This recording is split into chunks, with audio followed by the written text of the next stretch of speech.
Hey guys, welcome in. I'm Red, and we are College SportsCast, and we are presented by the Fanboys.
Let's go, Brad.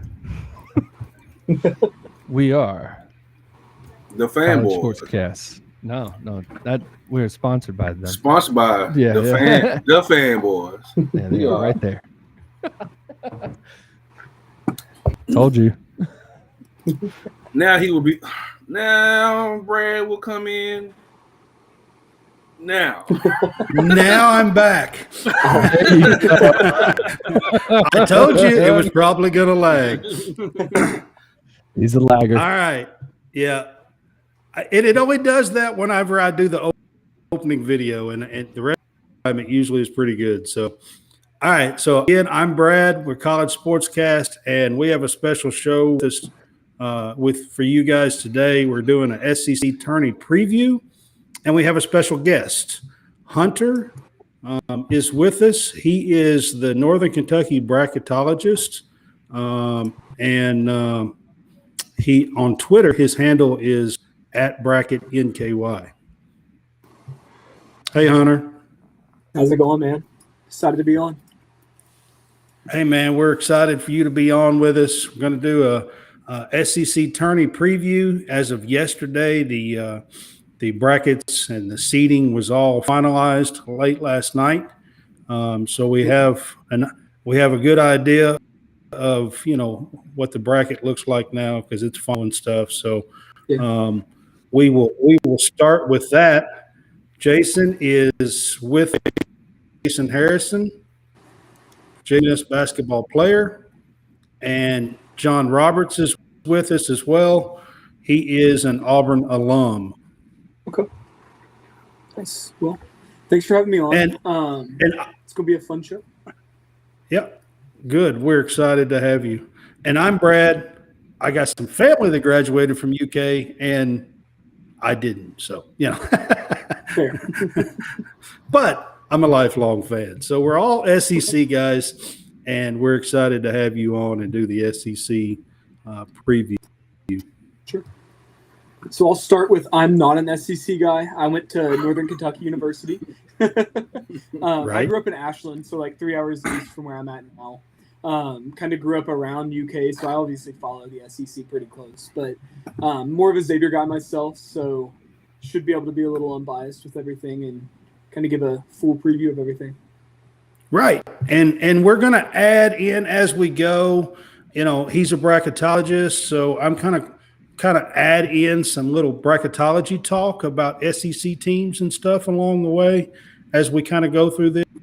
I kind of get his expertise on that and the field and where they might land and seeding for the tournament and who can possibly be in, who could possibly be out. So, Hunter, is there anything before we get started? Is there anything that you want to plug for yourself? I'm good. Like Everything's on my Twitter. Like I said, the @BracketsNKY. NKY Brackets is my actual website. All of my seed lists and everything that I post are on there. So anything you want to find, subscribe, give your email. No ads or anything like that. So, yeah. All right. So we'll get started with the top four teams that finalized finalized yesterday, and those top 14 all get what's called a double bye. They get a bye till Friday into the quarterfinals of the SEC tournament. So Alabama had already locked up the overall number 1 seed before yesterday. They played the number 2 overall seed and lost at home. Texas A&M, they get the number 2. Kentucky locked up the number 3 yesterday by beating Arkansas away. Yeah. And then Missouri beat Ole Miss, and Auburn, Tennessee, which opened the door for Missouri to land that 4 seed and the double bye yesterday. Okay. What'd y'all think about that, guys? Missouri getting that 4th seed. Hate to say it, they came back and beat my Ole Miss Rebels. Well, Yeah. Ole Miss, I'm not okay. I don't know what we are now, but Ole Miss wasn't surprised. Missouri, I think shocked a lot of people this year. I think it shocked a lot of people. I think, like I was been saying all year, Coach Gates did a phenomenal job coming in and trying to add on to what Coach Martin had left behind, and did what he needed to do. So, and then I also want to elaborate on Kentucky. All the naysayers, everybody who was ready to ship old John Cal up out of there and go to Texas and all that. I told everybody to relax. It's early, but I do get it when you have high expectations for a program like Kentucky, who's year in and year out has been at the top of the SEC. Only a few times have they been in the bottom. So I'm not surprised. Top 4 teams in the SEC have been pretty consistent all year. Yeah. Yeah, I mean, to me, the biggest surprise is Tennessee is not in the top 4 teams in the SEC. You know, Tennessee has kind of fallen off the last 3 weeks of the season or so. So that's probably the biggest surprise. What do you say, Hunter, about the top 4 seeds? I mean, Tennessee, I downloaded the bracket and kind of took a look at it this morning once everything was final. Tennessee was really my surprise. I kind of expected them to be like a 3. I hadn't really looked at the standings. Didn't really expect to see them not with the double bye, especially with their injuries now. It's going to be hard. They're going to have a tough March for sure. I haven't been high on I think so. Yeah. I don't like their offense, honestly. Like, I think you've got to have a good offense to go far in March. I know been saying that for a while. I guess my biggest thing. So I was watching SEC Now last night, and when I was watching it, they threw a little tidbit in about Missouri. So this is the first time since Missouri has been in the SEC that they have gotten the double bye in the top 4 seeds. And I thought that was a pretty interesting tidbit last night, and I wanted to relay that as we're kind of talking about this. So Gates comes in. You know, they had 5 SEC wins last year. They have 11 this year. They have plus 6 in SEC wins. You know, so Gates has come in and done a fantastic job in his year. So I think so. John Roberts, what do you say to that? He's got to be a Coach of the Year candidate now, doesn't he? Yeah. Oh, I think so. For the SEC, I think he's got to be a Coach of the Year candidate. Oh, for sure. I mean, nationally even, I think he's got to be in that discussion. Yeah. I mean, this was a team you really didn't hear much about, you know, and then all of a sudden they just came. I mean, they were just kind of – I mean, you knew about them during the non-conference because they were playing well during non-conference, but when they started playing early on in the conference, it was – just didn't really seem like things were working out completely. And then all of a sudden it just kind of, you know, they got a couple wins here. They get they beat a big team here, kind of just slowly, you know, kind of nonchalantly, really is what it sounded like. But they made their way through the SEC schedule and didn't seem to get as beat up as everybody else did, you know? And so that's kind of where that one came from. So, yeah. Yeah, and you know, I thought a great job. Kobe Brown is got to be you know, a candidate for SEC Player of the Year at least. Yeah. He's got to be first team anyway. Yeah. And you know, they took that horrible loss to Kansas earlier this year, and everybody was talking about how soft their schedule was. And I actually think that loss really propelled them. Right after that Kansas game, they beat Kentucky. Yeah, that's what I'm saying. Like a week or so later. Sometimes you have good losses. Yeah, sometimes like you have a week good losses. Or so later, they beat Kentucky at home. Yeah. Yeah. Yeah, and I mean, even like the 1st of December, I didn't even have them on like they were on my radar, but they weren't anywhere close to the bracket. Let me ask you this, since we're talking about Missouri. Missouri's metrics are still not the greatest. So, as far as bracketology wise, where do you slot Missouri before the tournament starts? So like right now I have them sitting at a 9. I'm kind of continuing to scrub. Had some family things and some weather this weekend, so I haven't had a chance to fully do it. Missouri's definitely in that like 7 to 10 bracket like range. The 7 to 10 line are super close. I have Illinois as the top 7 seed. They're closer to Providence as my last 10 seed than they are to Creighton as my final 6 seed. So I was just wondering because I was looking at the net rankings this morning or actually late last night. I was looking at them, and this was before they updated this morning. But they were 51 in net yesterday. Yeah, they're 48 today, so they didn't move 48. Yeah. Okay. All right. Like I said, late last night, so I updated today. But all right, so we'll kind of dig into the. Go ahead. Oh, I was just gonna say their metrics. I pulled up their like team sheet just now, just to take a look. Their metrics are still rough. That strength of record at 16, though, is a big deal. The out of conference strength of schedule being 199 is going to hold them back. Strength of record at 16 is really going to help them, though. Okay. I just out of the top 4 teams, Missouri's the one where their metrics are not quite good as the rest of them. So I thought I would bring that up.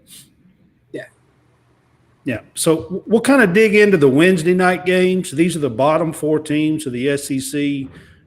You have LSU as the 14th seed, Georgia is the 11 playing each other. Then you have South Carolina versus Ole Miss. Rebels, Jason. Hello. Is is the Rebels going to be able to win a game in the SEC tournament Wednesday night? I'm gonna say it right now. We will top South Carolina. I'm gonna say we're gonna sneak in too. I think we're gonna win this game, and then the next opponent is gonna be this is Ole Miss, and we're gonna get to that 3rd game, and then it's gonna be. You think you'll shock Tennessee? You're in Tennessee bracket on that side. Listen. And say it again. Do you think yes? Yes, I do think we can shock Tennessee. I'm just trying to throw it out there. I do think because their guard play is similar to our guard play now, but them losing their point guard for the year, that really, really hurt them. They really. I didn't get a chance to watch the game yesterday against Auburn, but I don't know if it affected them any. Going on the road and having a score be the facilitator, and I know that's a tough role. Right. Well, like I said, these are the bottom 4 teams in the SEC this year. So, Georgia made a little noise early on. I think they started 3-1 SEC, but they kind of struggled. I think they've lost like their last 5 or something. And LSU actually non-conference was like 11-1, and then they lost like 14 games in a row or something. I mean, they were not very good when they got to the SEC because they got their breaks beat off of them multiple times. Yeah, this is true. Not good. This is very true. Yeah. Their coach, who is a new coach, it's going to take a little time to get that roster where he needs it. They had 0 players in April of last year with the new coach. They had 0 returners. This is the. I mean, it's everybody left when Will Wade was fired. Everybody left. Well, so, I mean, I get it. Yeah. So that's the opening run games on Wednesday night. I'm not going to dig into a whole lot with those games. Those are, like I said, the bottom four teams. I do know that Jason is a little partial to the Ole Miss Rebels, and he's probably hoping that they get a win or two in the Conference East. Two wins. Two wins. 2 wins. We get 2 wins. I think we'll be just fine. We will be just fine. Move on to another coach. Then I'm gonna have breaking news with that because I'm gonna have insider information. So they're looking for a new coach. So, all right. So Thursday's games is where the SEC tournament is really going to start kicking in and start having some real good teams against quality opponents and everything. So Thursday's games are the second round games, and the first game on the bracket is number 9 Mississippi State versus number 8 Florida. Mississippi State has been right on the bubble, Hunter, and they lost yesterday to Vandy. So where starting before this game starts, is this a must win for them to get in? Yeah, I mean, they can't lose to Florida. Florida's not a tournament team. They're not close to the bubble anymore, especially now that Castleton's out. I have them 42nd overall, which puts them the first team not playing in Dayton.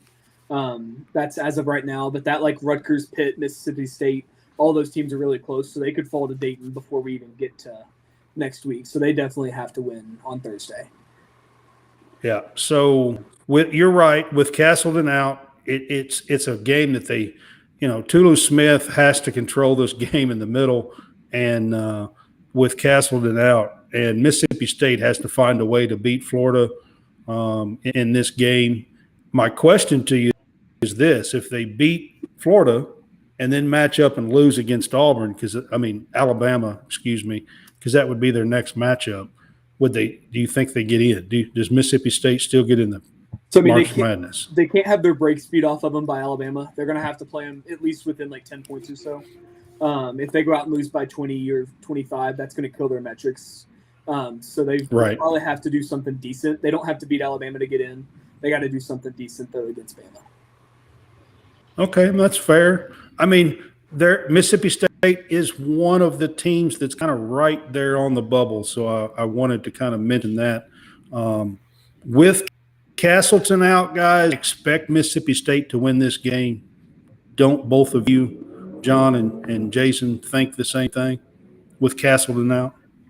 I agree. I totally agree. I like Mississippi State anyway. I think they're a team that they could shock some people because they have great size. They play good in the trenches, and they rebound the ball. I don't think sometimes that guard play actually is not the best at times, and sometimes they just don't make shots. And so with that being said, and with Florida injured to the big man, it really, really hurts them. So I think that Mississippi State should get this game, and I'm gonna go a step further. I wouldn't be surprised if they beat Alabama. I just wouldn't. They played Alabama pretty tight. Actually, had a lead, in the regular season. Yeah. Mm-hmm. So I wouldn't be surprised. Yep. Yep. Yeah. I mean, I totally agree as well. I think that Mississippi State. I mean, I would have had them winning this with or without Castleton, but without, it makes it, essentially easier. But nothing's easy in this conference. So, but I did think that Mississippi State would be my team to pick for that particular game. Right. All right. So then the next game in the bracket is going to be Tennessee, number 5 Tennessee, and they're going to be playing the winner of the 12-13 game versus Ole Miss and South Carolina. Tennessee, again, is going to be without Ziegler. He's gone with the ACL, so they're going to be playing March without him. Where do you guys think that means for Tennessee in the SEC tournament, much March Madness? NCAA. Where do you think that means for what them, for them in the SEC tournament?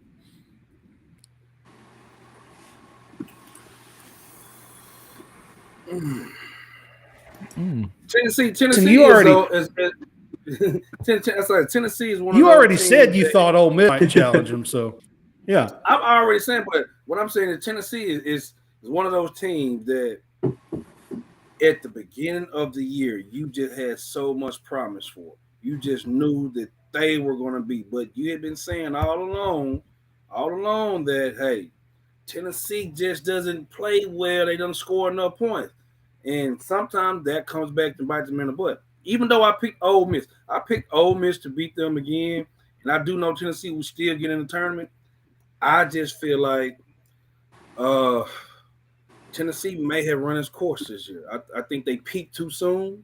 Kind of like UConn did. I think they peaked too soon, and they can't recover right now. But they didn't have some injuries, and so it'd be interesting to see if they get healthy at the right time, if they start making shots. That's the only thing to cure Tennessee's woes right now, that they just can't score no points. Right. And I've been saying that about Tennessee before Ziegler got hurt. So, I have.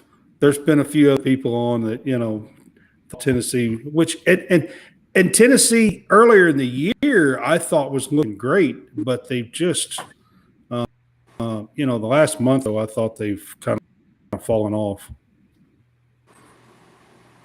Yeah, after they beat Texas, I feel like that was like their thing. Once they beat Texas, they were just kind of like that was the peak. Let's go with the bracketology with you, Tennessee. Where are they landing right now, currently? So I have them number 13 overall. They're sitting on the 4 line. The thing is, like, I don't know how the committee will do with the injury, especially with the injury. Ole Miss or South Carolina, like, do they bump them a whole seed line, or do they leave them up in that 3 to 4 range? So that'll be a kind of an interesting thing to find out. I actually think for their March hopes, getting bounced on Thursday wouldn't be the worst thing. Get home, get like a week of practice before they actually have games. I don't see them getting any higher than a 4. I don't see them going any lower than like one of the first 5 seeds. I think that's where they're sitting bracketology-wise. So you think they're pretty much going to be a 4 or 5 now after their loss? Yeah, I would say, yeah. I mean, I've got them the number 1 4 seed. If they win a game and have some chaos in front of them, maybe they get to a 3. But I'd say a 4 or 5 is the most likely scenario for them. And if they pick a loss to Ole Miss, they're definitely probably looking low 4, upper 5 range for sure. Okay. All right. John Roberts is an Auburn fan, Auburn alum. So our next game is number 10, Arkansas versus number 7, Auburn. Actually, I think this is, looking at it, is a very intriguing matchup. It is, because, I mean, look, Auburn has struggled for the most part the last few weeks of the season. Wendell Green looked great yesterday. Well, and I said for the most part. So I mean, they have times. The thing is that they've been very good at putting, what is that? Maybe 30 minutes of basketball together. Whether it's, pick where your 30 minutes are in a game, but the 30 out of 40 minutes, there's usually somewhere in there about a 10-minute where they just go ice cold, start turning the ball over, everything just they're not good. They don't play good basketball for 10 minutes, and that's usually where they lose the game. It's in that spot. They did it against Alabama. I mean, again, Alabama's the number 1 team in the country, number 1 team, probably going to have that number 1 seed overall. And Auburn had Alabama on the ropes until that 10-minute drought. Should have beat them. They did this with, Vanderbilt. They did it with, they did it with A&M. They did it with a lot of teams. And so they've got like 4, 5, or 6 games where they've lost by single digits. And generally it's because they had a lead for however length of time, lost the lead, because they went ice cold for somewhere in the neighborhood of a 6 to 8, 10-minute drought. So if they don't have that, they're great. Or if that drought is such a very small 4 minutes or 5 instead of 10. if it's got to they've got to minimize that. They cannot allow that to get up to the 6 minute or 8 minute or beyond, because if they do that, they're going to lose. Arkansas, they're not going to do enough. Nick Smith and Ricky Council are pretty impressive. Like they're pretty damn good ball players. Like both of them. Kentucky yesterday got the best of them yesterday in Fayette, but they got the best of Kentucky in Rupp, and that was without Nick Smith. When they got of them in Rupp, and Nick Smith, even though they struggled shooting yesterday, the biggest thing, the reason why Kentucky beat them yesterday is I seen this stat after the game, minus dunks, because there was 15 dunks in that game yesterday, by the way, between the two teams. Yeah, between the two teams. But minus the dunks, Arkansas, according to the stat line, was 2 for 20 on layups. Okay. 2 for 20. Interesting stat. That's a stat that I've seen after the game. That's minus the dunks now. So Arkansas is probably not going to do that again. 2 for 20 on layups is beyond pitiful. Well, you also they're undersized now. It's not like Arkansas has. They have like 4 guards out there most of the time. Yeah. They have good length as far as guards is concerned, but athleticism, the only one that can really finish at times in traffic is Black and Council. Nick Smith has Council.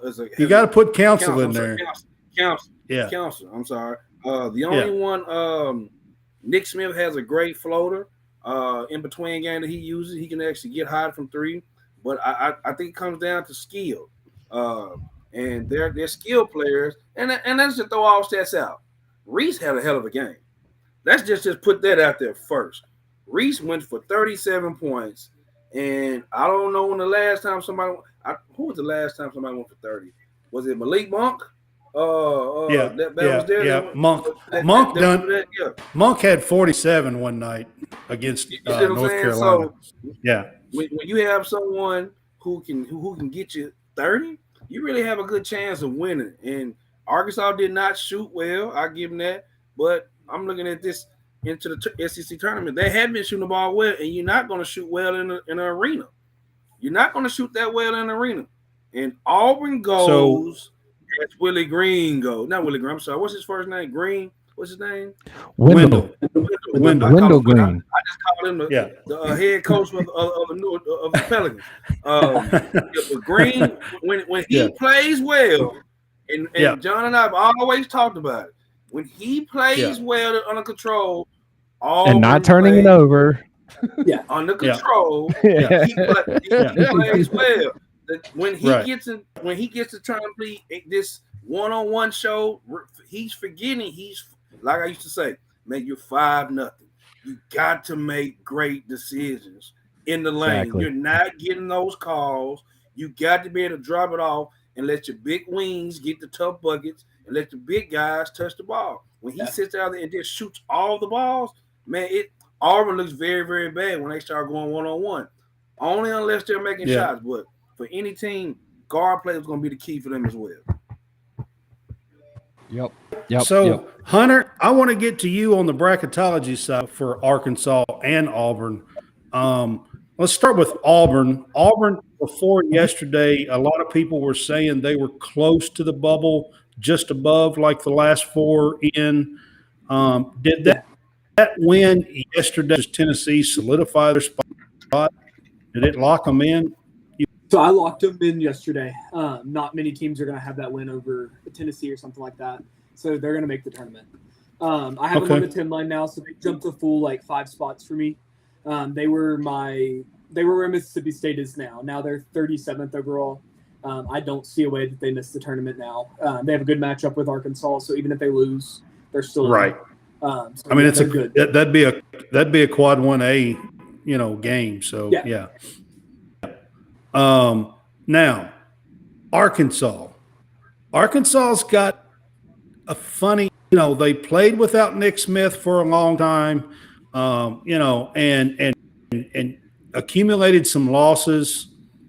They finished the season with 3 straight losses, but now it was to Alabama, it was to Kentucky. I mean, they wasn't losing to, South Carolina. Okay. Yeah.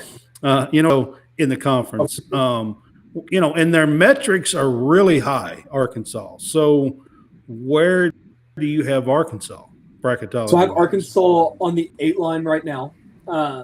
I'm leaving them there. I don't have them like officially locked on my page right now. Their metrics are great, but I mean, if they took a 20, 30 point loss to Auburn, it could be interesting to see where their metrics fall. 99.9% chance they're in the bracket. I don't see them falling out. Just like you said, their metrics are great, but they've got some bad losses. Giving them a little bit of a bump with the injury situation they had, kind of the same thing that we're doing with Creighton in the Big East with Right. Kalkbrenner. They get a little bit of a bump, but nothing like drastic. But I don't see them missing either. Right. I mean, I don't believe if they would have had Nick Smith all year that their record, they would have taken a few of those losses. But, Correct. you know what I'm saying? So, all right. Well, Well, I beg to differ. I beg to differ. I beg to differ. You never know. It's all about chemistry now. I know that. Hey, but if he would have been there all year, I think they would have had a better chemistry. I think he would have taken away from somebody else because Nick Smith is the guy who's going to shoot the ball. You're talking He's about gonna Ricky shoot the ball. I'm just talking about anyone. When I say this, when they went to Rupp, when they went to Rupp, they were the most impressive. They looked great at Rupp. It's like a combination between Mississippi State's The Hump, right? Yeah, And Rupp. You described the Rump. All right. Rump. When they played at the Rupp, man, they looked like a total dominant team. I've never seen ours. They came in. They looked great that day. They manhandled Kentucky. Yeah. And Nick Smith didn't play. This, Jason, most teams look Rupp. Say. Listen. This is a visitor's home place to play. Now you I don't know. Rupp is an historical gym with a lot. And everybody of wants to come to Rupp and have their best game of the year. Yes. You know that. You know that. Even though I didn't. But you wanted to. Let's not dive into the past here. Okay, you're right. Even like you said, everyone. Yes, you're exactly right. Everybody wants to come to Rupp and have their best game of the year. You're exactly You know right. that's right. You're exactly right. So, yeah. All right. So in this game, I'm going to be honest with you. And John, you're not going to like it, but I think I'm picking Arkansas. Why would I not like it? I mean, I've picked against Auburn most of the time. You did. I have to give you some credit. Like, not sitting here fighting I have you to on give you this. some This team credit. is very Jekyll, Jekyll and Hyde. I don't know exactly what team I'm going to see. Am I going to see a team that's gonna play well together and play for 40 minutes, or am I going to see a team where the guard decides he wants to play by himself? Right. That's true. I mean, that's kind of Y'all the can thing that say what you want, but I think I'm Jason going and I've been talking Arkansas. about this. Yeah. Okay. It's really a toss-up. It's a toss-up. I It's wouldn't be surprised. It's a toss-up. It is a all we toss-up. drew- But there's gonna. I promise. Yeah. If Auburn plays their best, Auburn wins. Yes. I think Auburn. And it might- doesn't and to All me right. it doesn't matter if Arkansas plays their best. It's if Auburn plays their best, they win. That's fair. That's All right. So the that's- last game on the second round is Vandy will play the winner of LSU Georgia. Now, I want to start with Vandy. Vandy has won 8 of 9 ball games. All right. They are up to 18-13.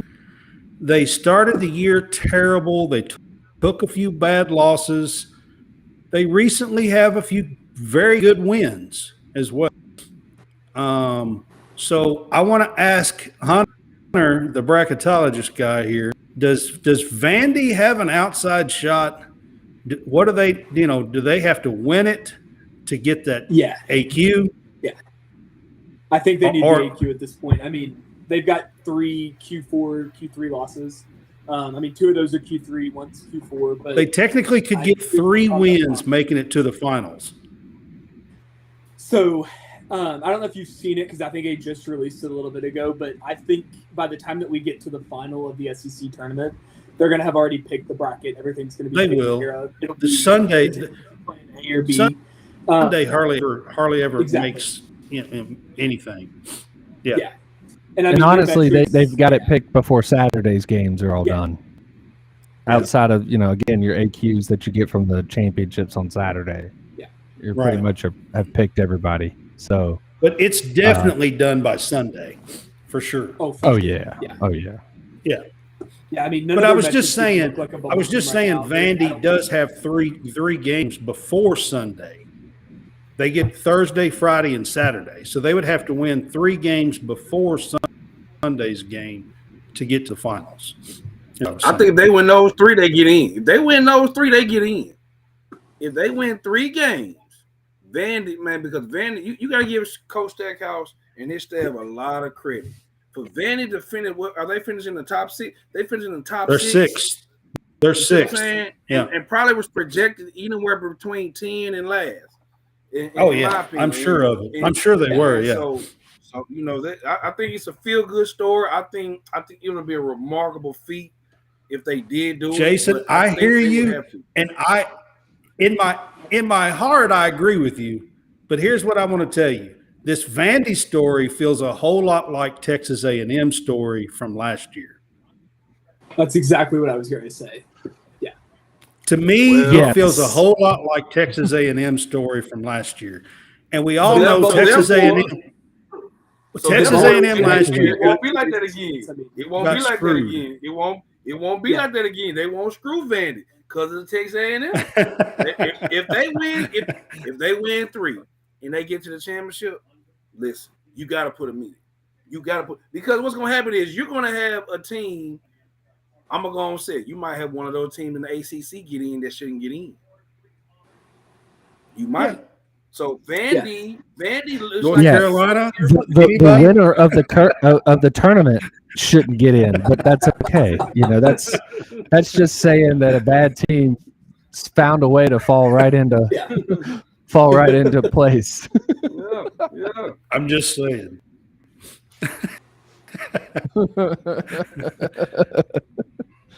All right, so I think Vandy definitely gets this Thursday win. I think they will beat either LSU or Georgia, and I think they definitely get this Thursday win. And if they do, they will match up with Kentucky on. So then we get to quarterfinals. The top of the bracket is Alabama. They would be playing the winner of Mississippi State and Florida. I think that'll be Mississippi State. So do you guys have Bama winning their first game on Friday, or how do you feel about Bama? Well, we already heard Jason say no. Yeah. So I'm going to say yes. I'm going to say yes, they win that first one. Yeah. I'm going to say it's against Mississippi State, and I think they win it. Now, it's not. I don't foresee any sort of blowout or anything like that. Like I kept calling for it before, and I think they played Bama close the last time they played. But I still want to say that it's still just a solid win for Bama. Yep. So. Yeah. I agree with that. And then, I want to ask Hunter, is Bama pretty pretty much a lock to be on that 1 seed line, you think? Yeah, I don't think there's a way. I mean, they could lose to Mississippi State and still be 1 seed, in my opinion. I have them the third 1 seed right now. I don't see them necessarily falling any farther than that. Okay. I just wanted to make sure. I mean, I feel like Bama should be a lock for that number 1 seed, but since you're on the show with us, and I want to, just kind of give you that, ask you about it. All right. Yeah, I mean, and with then what the committee showed number in February, I don't think they're going to skip out, and I don't think they drop them. Yeah, they were the number 1 overall in late February there. Yeah. So then under them in the bracket is number 4 Missouri, and they will likely be playing Tennessee or the South Carolina winner. So what about Missouri? Do you think Missouri wins on Friday? I think Is that a game? Is that a game the Tigers win? Yeah. I don't like Tennessee to come out of Thursday, so I think they'll win. Missouri will win on Friday. You think Missouri wins on Friday? I agree. I agree on that. I think Ole Miss is going to shock some people. I think Ole Miss is going to shock some people. I think Ole Miss is going to shock some that. I don't know. Right. Hey, listen. I'm going down with the ship. Even though baseball season in Oxford is you're an Ole Miss jumping right now. You're an Ole Miss rebel. I can't fault for that, Jason. I can't fault you for that. I'm going down with the ship. All right. So the next team in the quarterfinal bracket is Texas A&M, the number 2 team. They will be matched up against that Arkansas-Auburn winner. That ought to be a really good game. Friday, Texas A&M and either Arkansas or Auburn. So, and Texas A&M, I don't get enough credit. Let's talk about Texas A&M. Where do you have them on the for bracketology, seed line? So I have them as an 8 right now. I mean, like I said earlier, that bottom of the 6 line all the way down to 10 is super close. Just don't think they get enough love. They have 2 Q4 losses, and that's going to hold them back. I don't like that it does, but it's going to. It does. I mean, those are 2 big blemishes on their resume. Early in this season, they did. They took a couple of losses that they shouldn't have taken. But I'm on 16-3 since Christmas. They're 16-3 since Christmas. Yeah, I mean, they weren't necessarily on my radar before Christmas. Everything they've done since Christmas got them into the bracket. Honestly, even 3 weeks ago, before they played Arkansas, I didn't really have them solidified in, and now they've been locked for a couple weeks now. They look much better. I'll say they go as high as a 6, maybe even the low end of the 5 line if it's really chaotic. I like Texas A&M. So I mean, Xavier played in the last year. Run and win the tournament. You think he'd get a 5? A 4. Possibly. They'll get a 4 seed if they win the SEC tournament. They'll get a 4 seed if they win the I'll SEC give them an outside chance, even at a 4 if they run it, depending on what the committee does. Mm-hmm. The only thing that I'm worried about is the committee may lock that 1 through 4 in on Thursday, and the big tournaments may not even be as big of an issue. They put something out saying that they picked the first 25 or so teams on Thursday. So if they do that and they lock those seeds in and stop paying attention to it, it may keep A&M down. But I could see low 4, replacing a San Diego State or somebody like that, definitely on the 4 line, depending. All right. I'm trying to throw in a little bracketology talk as we're kind of going through this as well, since you're with us. So I wanted to throw that in lots there. Lots of moving parts. That middle of the brackets. I want to throw that in there. I don't think A&M gets the love deserved for the way that they have played for over 2 months now. I agree. They're 16-3 since Christmas.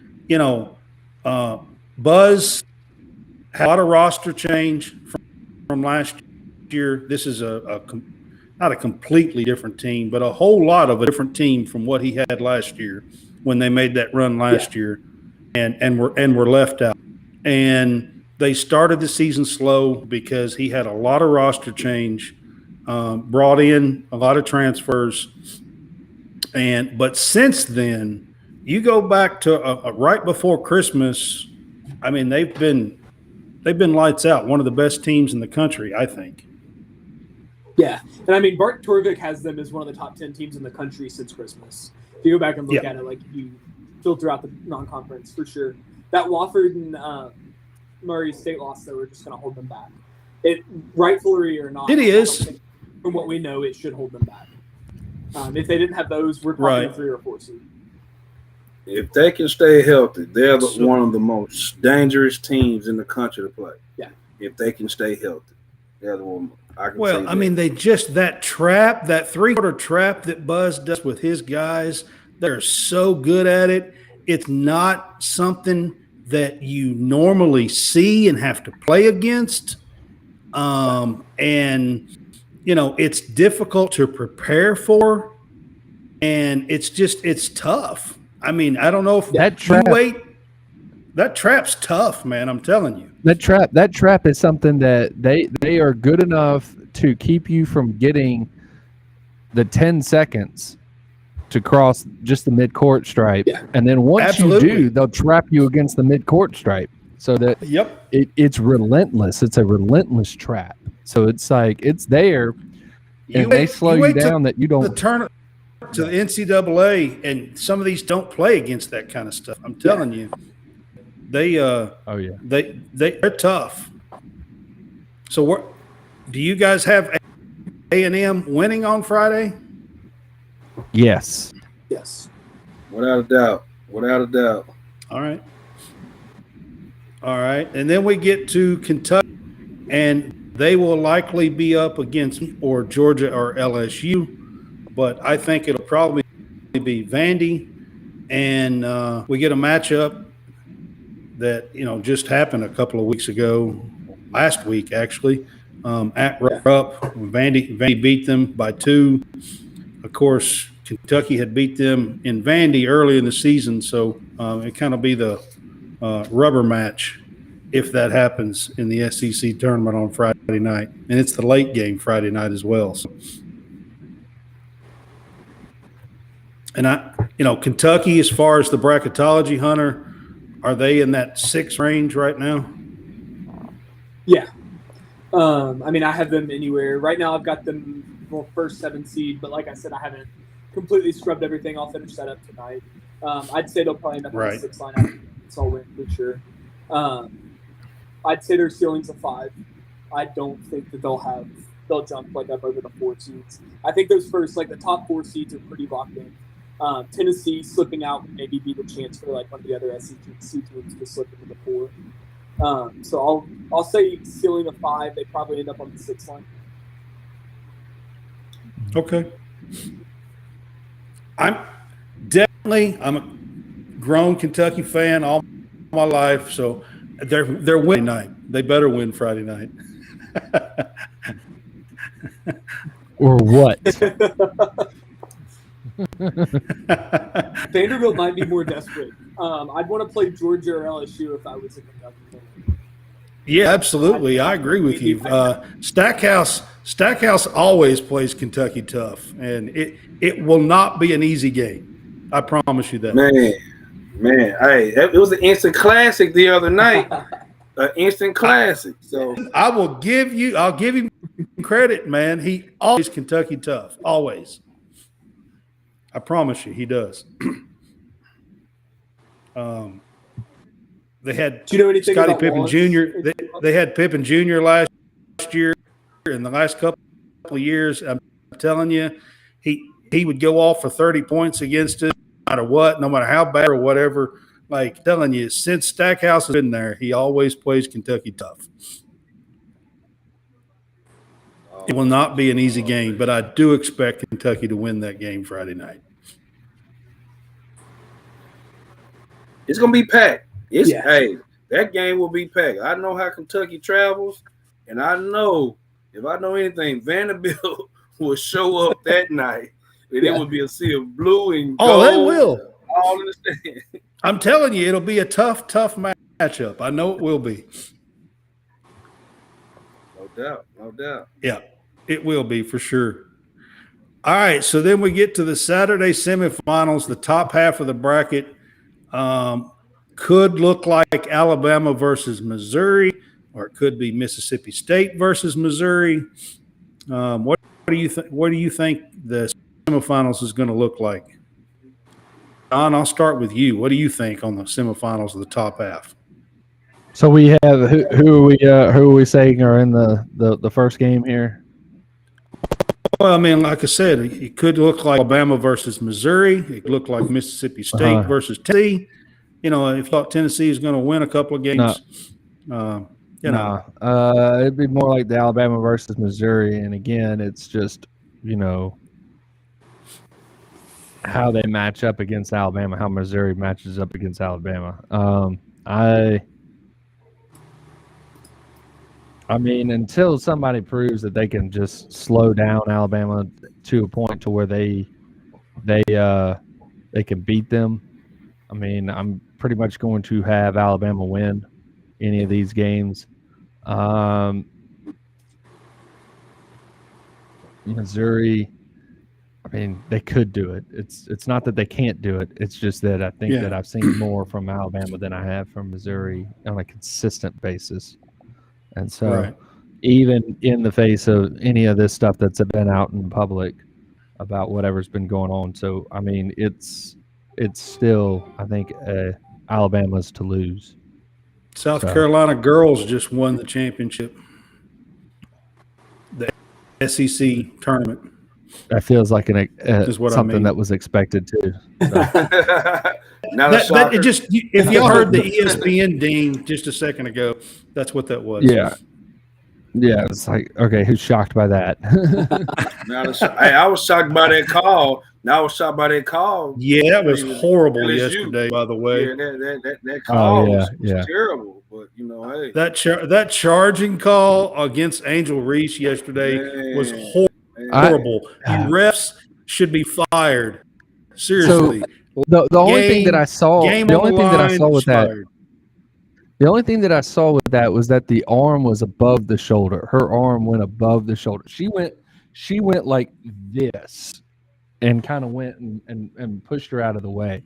Now, it's just how that reads. She's supposed to go up. Was up. That's what she's doing. Yeah, but you can't push somebody out of the way with an extended arm, and that's what happened. That's where the call came from. Yes, I don't like that it's given. Yeah. I don't like that it's given there, but game online. That's letter of the law. That arm was extended. Her arm was above her shoulder too, extended and just kind of pushed the defender out of the way. All right, let's get back. I shouldn't even brought up the girl stuff. I just brought it up. I'm sorry, that was my bad. Carry on. All right. So then the bottom half of the bracket could be A&M versus Kentucky. It could be Arkansas, it could be Auburn. It could be Vanderbilt, basically. Do we agree it's probably A&M Kentucky? Is that an agreement, or do we think that it could be something else? I mean, it could be something else, but I'll say to me, I think there's an outside shot Arkansas gets there. To me. Yeah, that is a possibility. If I would another team besides A&M, all right, hold on, I got dogs. I would pick Arkansas. And I know Jason's going to say Vandy. Yeah. No, I'm not going to say Vandy. I'm going to say I'm going to harp on the Mississippi State matchup. The Mississippi State, to me, is a bad matchup for Alabama because of the inside play. For Alabama. That's all I'm saying. I think Alabama, and I think they have the length.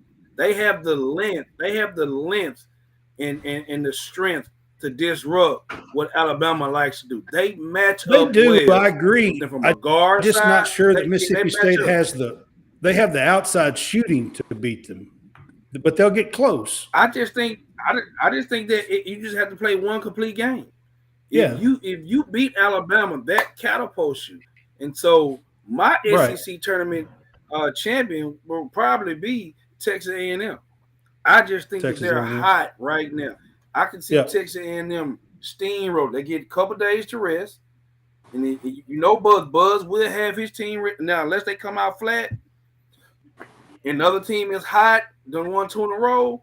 That's the only reason I see Texas A&M losing. But Texas A&M has the chance to make a deep run into the NCAA tournament. A deep run, even though Alabama does too, because they have star power. I just said, like I said when John got out, I agree just with think you. that Mississippi State I actually have A&M winning it, so I feel like that I agree with you on that. So You have A&M winning the tournament, so that's where we're at. yeah, Finals. I kind of feel like A&M wins it. It's possible. I think it's possible. Hunter, what do you think of that? Who are you leaning towards for the SEC? I think the winner of the bottom half of the bracket wins it. Either A&M or Kentucky. I mean, if Reeves goes off for 40 against A&M, like Kentucky wins. I don't love Bama. They haven't played right since all the news. Not going to get into all that, but I mean, they just haven't looked the same since. So I think the bottom half of the bracket's going to win this. I have Bama getting to the championship and then losing to either Kentucky or A&M. Do you know anything about Cason Wallace's status or anything? So I expect Cason Wallace to play Friday night as of right now. But is there a small possibility that hold him out because of an extra 3 days or whatever for March Madness? Yeah, I think it is. And if they hold out Cason Wallace, then Kentucky's not getting to the finals. They might win Friday night, but they're not getting to the finals without Cason Wallace. So I'll take the winner of the Friday night or the Saturday second semifinal for the champion. Winner, yeah. Well, that's so I think Wallace is there, they win. Yeah, I think that Bama does probably get to the finals. I do think that Mississippi State is kind of a bad matchup. I agree with Jason on that, but I do think Alabama has enough to beat them. But I also think that the Missouri matchup, depending on how hot Missouri plays and how fast they play, I think Missouri would have a chance to knock them off. But I would pick Alabama in that game. And then, I would be elated if Kentucky could win the SEC tournament. I think if they could win the SEC tournament, there's an outside chance they could get a 4. outside chance. Yeah. They might get be a 5. Yeah. Right. But I think there's an outside chance they might get a 4 if they were to win the SEC tournament. Now, with that being said, before I move on that, got to say this. I'm kind of being a 6 seed, really not great about being a 4 or 5 seed. 5 seed I don't like at all. And I'm just going to be honest with you. And that's because you're going to have teams like Oral Roberts, Drake, and stuff, and that 12 seed line who are really, really good teams. Yeah. The old 12-5 upset. Yeah, for Xavier, I want them to stay a 4. I don't want to stay be 5 at all. Off the 5 seed line. I would even like the 4 seed line. The 4-13 sometimes is not a good seed line either, but the 5-12 is terrible. Yeah. Yeah, I would much rather stay off of that 5 seed line. 4 or 6. I'd rather be a 6, to be honest with you. So does that play the thought process with the Cason Wallace thing? I'm not sure. With the team, I'm not sure. So, all right, bracketology-wise, we've kind of run through it as we've went. I think we've hit all the teams. We even talked about Vandy and what their chances might be. We've talked about Mississippi State. We've talked about Auburn, and they had locked themselves in after yesterday. That only leaves Mississippi State and Vandy that may or may not get in. Is that right, Hunter? Yeah, I mean, Mississippi State's the only team I'm really that's on my team sheet right now. If we get to Friday or Saturday and we're talking about Vandy still being around, we'll have that conversation then. But Vandy's still pretty far out right now. Right. So you think, do you have Mississippi State still in right now for Ames? Yeah. I have them in right now. Just they're not solidly in. They're still kind of shaky. Right. At what point do they need that win become against Florida? At what point does Mississippi State being kind of on the fence being in, on the bubble being in, become solid being in? To be completely solid being in, they'd almost yeah. I'm probably not locking in. They beat Bama. I'll lock them into the bracket as a Mississippi. Okay, I was just kind of wondering exactly because I mean we're talking about again a lot of the people or the committee going ahead and locking up their picks into the tournament early, and then the fact that Vandy, the only thing that we were thinking that they would be to get in is that they have to win it and get the AQ.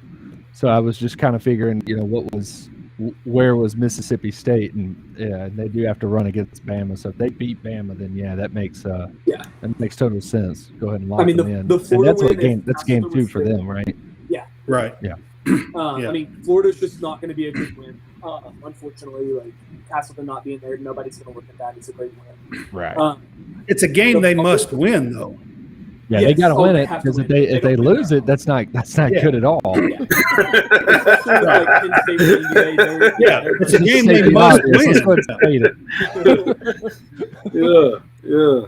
I'm here to state the obvious. Yeah. For sure. What other questions y'all got for me before I hop off? I think as far as bracketology stuff, do you guys have more bracketology questions for Hunter? At what point do you have Auburn? I have them, like I said, I haven't completely looked over everything today. I have them balancing right between the 9 and the 10. That was just my gut reaction. Right. I don't think they'll move up above the 9. Yeah, that makes. But he did say he locked them in after yesterday's win. I did lock them. I mean, if they would have won either of the last 2 games, that would have been a lock into the game, into the dance. And so, losing the 17-point lead to Alabama was not ideal. I was ready to lock them with that. Yes, and I mean they would have been locked in at that point, but then they went ahead and took care of business with Tennessee. So, believe now they're locked in. All right, Hunter, we appreciate you being on with us. We do have a couple of things to finish up, but you being on with us, we're going to let you go. We've wrapped up our SEC preview, and we've talked about the possible winners. So we appreciate Hunter being on with us. Remember, this is Bracket NKY on Twitter. And Northern Kentucky Bracketologist. Northern Kentucky Bracket, I think, is his website, right? Yep. Yeah. So, just hit me up on there if you want anything. I'll have all the notes that I had from SEC stuff up here in a little bit. And just follow along. Thanks, guys. And I will put this on and tag you in it and stuff. We appreciate some retweets and thing, and we'll put it in some groups and stuff as well. So, for sure. All right. I'll do the same. Thanks, guys. All right. All right. Thanks, Hunter. See you guys. Bye.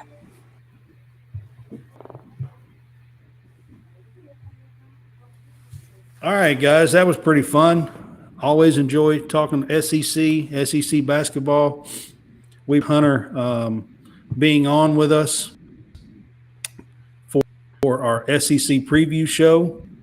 So I do have a couple of things here that I kind of wanted. John and I on Thursday, and I kind of want to give an update. Okay. I think we both picked Kentucky. Is that right? Yes. I think we both picked Bama and lost.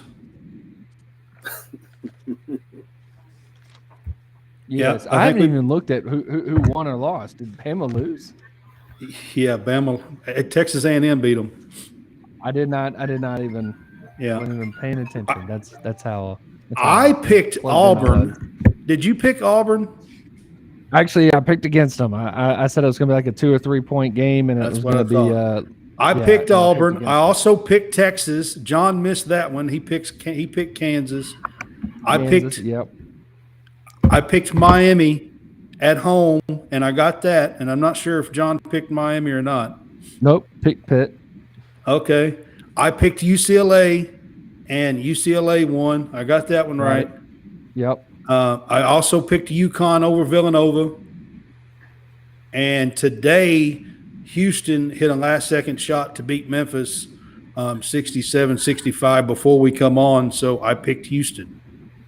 Wow, Didn't that was I? terrible. Didn't I pick Houston? I just realized that was terrible. So we did 8 games, and I think the only game that I lost, Alabama Texas A&M game. The Alabama, Texas A&M, y'all picked. So you didn't go with Texas A&M? Nope, I went with Alabama. At home? Ooh. I know it's the only game. Hey, I went 7-1, man. So hey, yeah, you need. We yeah, take I you to went the I went 7-1 out of the basketball games, and I will say this. So, and I was going to try to do a quick update. So I'll come back to this. There is 4 more games that I picked. I picked the OVC, the Big South, the Missouri Valley, and the Atlantic Sun winners. So I want to do an update on that before we go. But John, if you want to do an update on the baseball picks. Yeah, so we did a neutral site, just a one-off game, Ole Miss versus Maryland. We both picked Ole Miss. I think we did a series between Arkansas and Wright State, and I believe we both picked Arkansas, and that is so far that's held up. UAB Notre Dame. I think you picked Notre Dame. I picked UAB. UAB lost the first 2 games. I think they either won or they were winning today. I don't know if they finished that one out yet or not. But Notre Dame ended up winning the series. South Carolina and Clemson. I think you picked South Carolina to win the series, or did you pick Clemson?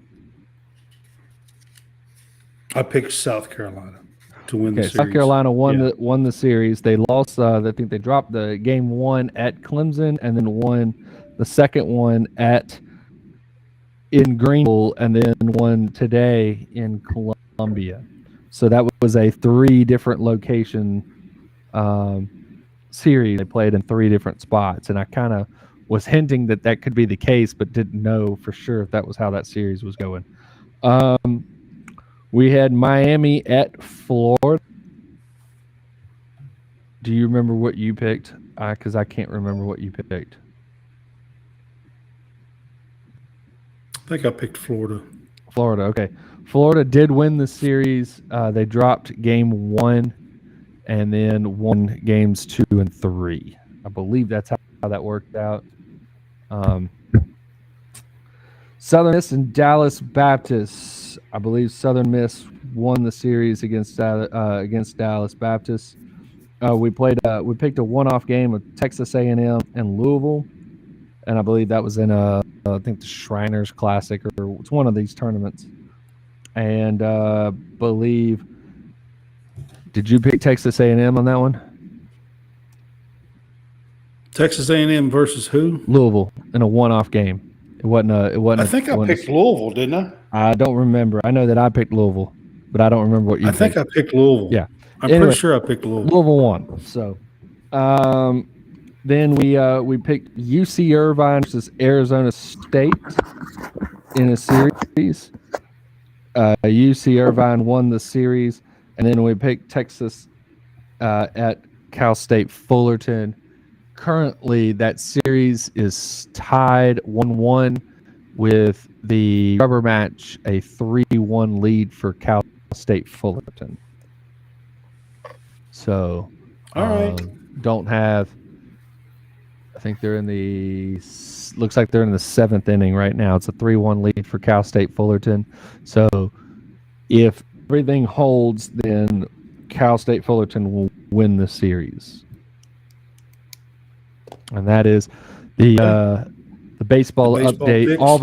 Auburn swept Lipscomb. They were down 3-1 today and hit a 3-run bomb in the bottom of the 8th inning to go up 4-3, and then held on in the 9th. Okay. So my picks for the conferences, I picked Morehead State in the OVC, and they lost and did not win. Southeast Missouri State won the OVC, so congratulations to them. First time since 2000. The Big South, I picked UNC Asheville. They did win.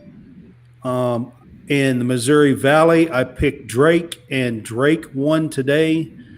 I did win that one as well. And then the Atlantic Sun just ended as John was speaking. They called a foul with nearly no time on the clock, less than a second.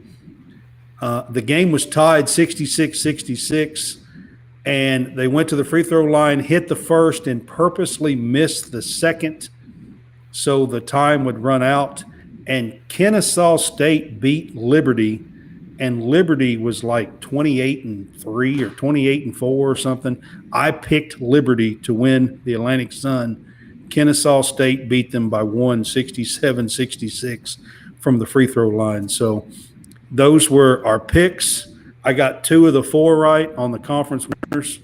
Almost got 3 with Liberty, but that didn't count. So I got 2 of the 4.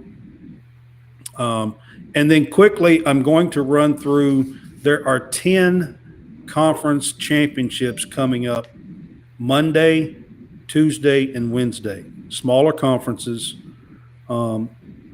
Starting tomorrow on Monday, the SoCon finals. I am going to go ahead. They are playing right now in the second half, but they're up 18. I'm going to go ahead and pick Furman to win the SoCon finals tomorrow, and to get that automatic bid. And then also tomorrow is the Sun Belt.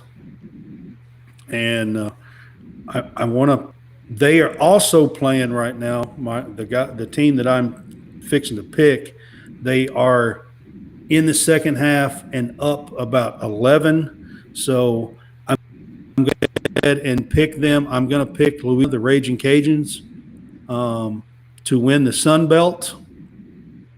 That's going to be my 2 picks. Jason, I don't know if you want to chime in on any of this or not, on any of the conference picks, but I'm going to kind of run through and make my own picks on the conference championships. So I'm just going to give you the floor for a minute. Do you want to chime in on any of it? Or? No, I'm listening. I'll chime in. Right. Go ahead. All right. And then on Tuesday, the Colonial is the final, and the 2 best teams in that conference are College of Charleston and Hofstra. They actually tied. College of Charleston was ranked earlier in the year. They lost 2 games to Hofstra this year, so they're 28-3. And I'm hoping that College of Charleston gets a little bit of revenge, and I'm going to pick them to win the Colonial over Hofstra, even though they have lost to them twice. But College of Charleston has got some shooters and a good offensive team, and I'd like to see them in the tournament. So I'm going to pick them in the Colonial. The Horizon is Tuesday. I'm going to pick Youngstown State to win the Horizon League.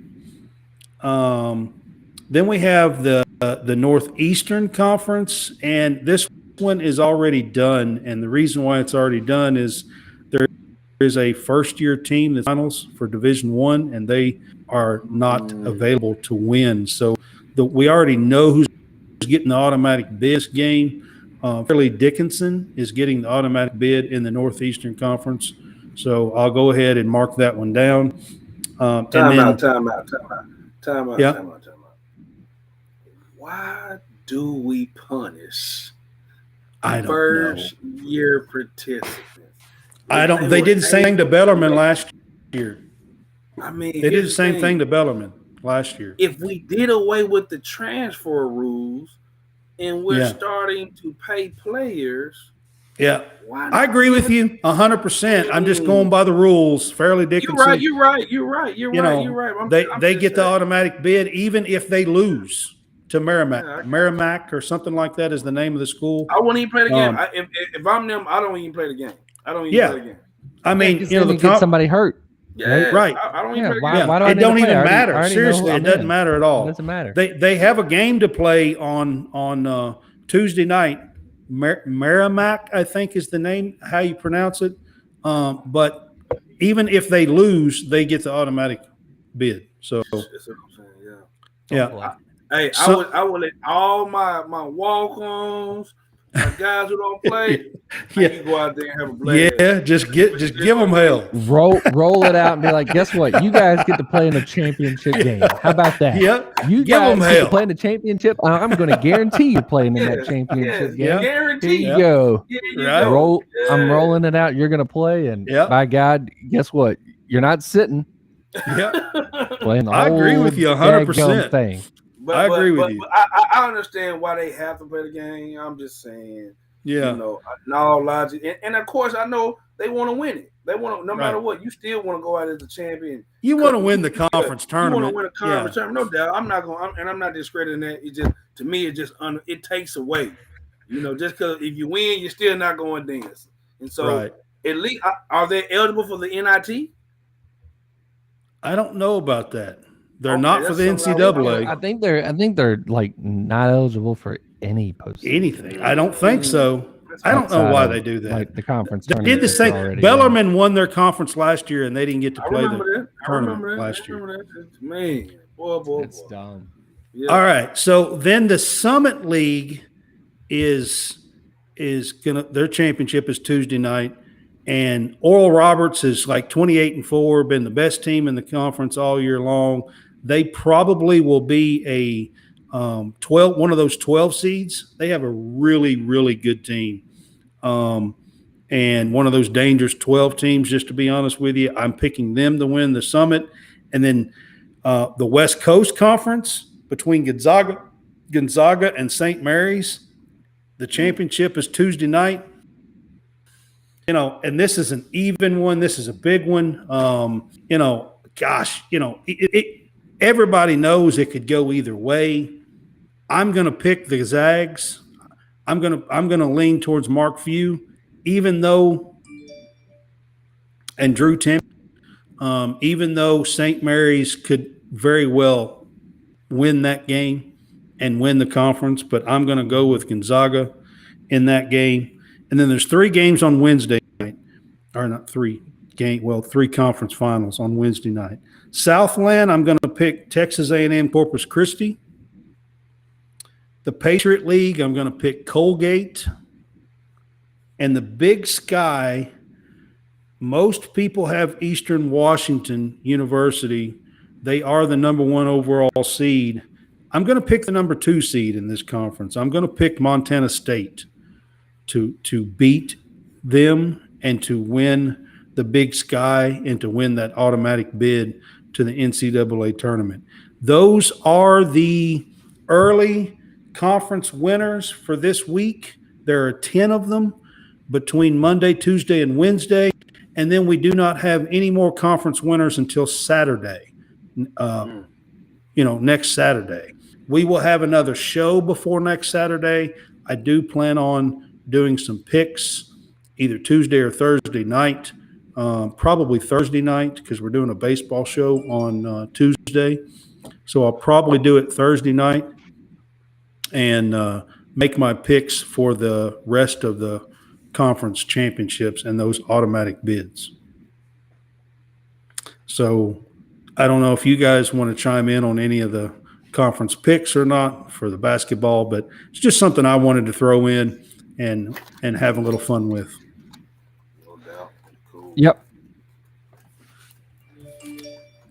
All right. I got a bunch of dinging going on. Part of it it's seems me. like. One of them's me. One of them's me. One of them's me too. So yeah. So, no, I was giving you the email of our guest for Tuesday. So Oh. Yeah. that was the Yeah. Well, I was saying. that's why So I'm in a group chat with a bunch of basketball people, and right now Yeah. for the March Madness, and that game that I was talking about between Liberty and Kennesaw, how it finished. I think they're and then talking they're all chatting about about the that. game. Yeah. So if you're hearing a bunch of dings, I think what it is. Yep. Yeah.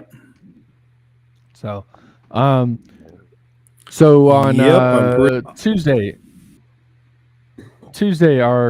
we will be Go having ahead. a guest from the 60-foot 6-inch LSU pod. His name is Chris DeMoy. I believe that's how you pronounce his name, is Chris DeMoy. He was on the 97 LSU national championship team. Okay. So, Baseball. has a podcast. Yep, for baseball. Has a podcast. I think he has based himself out of Baton Rouge as well. So I think he actually lives in Baton Rouge, and so we're just going to talk LSU. We'll talk SEC. May talk a little bit of college baseball as a whole, but really LSU, his time at LSU as well, just kind of getting a gauge of, what it's like for a D1 baseball athlete, playing, Cool. because that's getting behind the scenes of certain sports, because at any given time, if Jason wants to talk about what it's like being a D1 athlete, it's going to be about the same era as Chris here.